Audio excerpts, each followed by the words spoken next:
Tien, welcome. Make yourself comfortable. All right. Nice to meet you. Nice to meet you, man. We know you with the name Saigo, but what have worked Tien while he wasn't making music? Oh, I've done a lot of crazy jobs, man. I lived in LA for 15 years. I think maybe the wildest experience I had was working in an airport at LAX, which is one of the biggest airports in the world. And I was like in the terminal selling credit cards to people that were just walking by, you know? So just experiencing all types of human interaction and emotion, you know? I did that for, I think, 3 years. Crazy, man. How this was interweaving with the music? Did it give you something positive as an experience? Yeah, I think anytime you can just interact with people and get to hear their stories, you know, especially if you're in an atmosphere like that where people are just waiting, you know? So people are just killing time and they're just talking about random stuff. And I think it was really inspiring for me to see those different perspectives of people from all around the world really entered my music. Nice. And how hard was it to dedicate yourself to music after so many different obstacles and interesting stories? It's really hard, you know. There's a ton of competition and it took me almost a whole decade to really commit to just making music and make a living from doing that. Why do you think that the music business has so many different obstacles to offer to an artist to develop? It's just supply and demand, you know. It's really a fun thing to do, you know. Like we work really hard. I probably slept for 3 hours last night because I had a show. And it's tough, but it's so much fun. So everyone wants to do it, you know. There's millions and millions of people that want to do it. And, you know, only a few get to really make a living off of it. So that's why it's tough. In many cases, the musicians work with more than one band.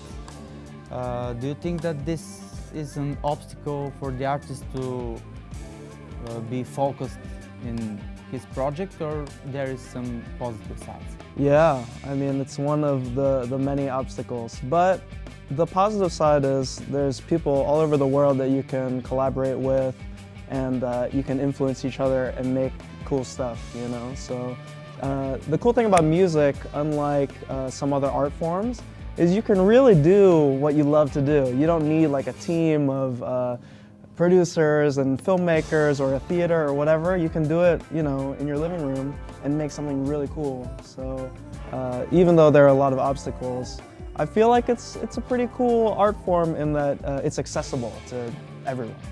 Yes.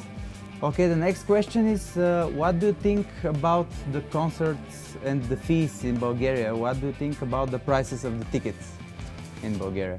Well, economics is not my specialty, but I see that my friends are making a living, and you know, it's just like any other capital city. There's so many talented people, you know, so there's a ton of really talented competition, but there's a lot of opportunity too. So here in Sofia, I think it's really cool, you know. That's why I'm here. I'm working with really cool people, and there's a light at the end of the tunnel, you know. That's nice. What makes a musician successful? Not quitting. Just like anything else, you know, you can't quit. And that's really the only advice I have because you're just gonna get better, you know? If you continue to work, you're just gonna get better. And In some point? I don't even want to watch the stuff that I did 5 years ago, 1 year ago, you know? And I think it's gonna keep going like that, you know, if you keep improving. So, what do you think about the alternative scene in Bulgaria? What is the thing that is keeping us away to be more developed? Well, I think everything is like cyclical, you know, and Bulgaria has a really long history, and there's gonna be times, you know, where you feel like you're at the top of the world and you have the 3 C's or whatever, you know, and then like stuff happens, right?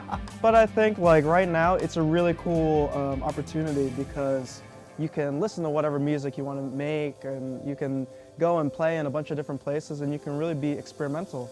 which in maybe a more developed music industry, you wouldn't have that kind of freedom. You would have to play like, I don't know, Spanish music or French music or whatever, you know? But here, I feel like people are not limited to making like quote unquote Bulgarian traditional music, but there is like a rich, long history to draw from.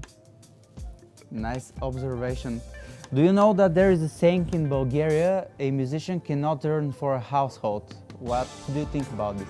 I've never heard that, but I think most cultures have something like that. I mean, I was a philosophy major in college, and the joke was, you know, what does a philosophy major ask you? And it would be like, do you want fries with that? You know? So I'm used to that kind of joke, but I don't think it's really true, you know? I see a lot of musicians here starting families and stuff, which is more than I can say for LA, you know, at least like per capita.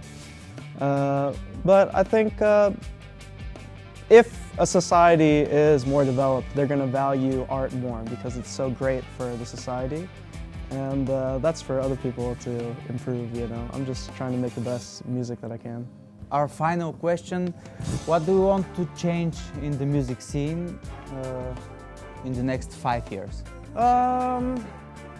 Well, I think for all industries, at least entertainment, VR, virtual reality and augmented reality is going to grow a lot.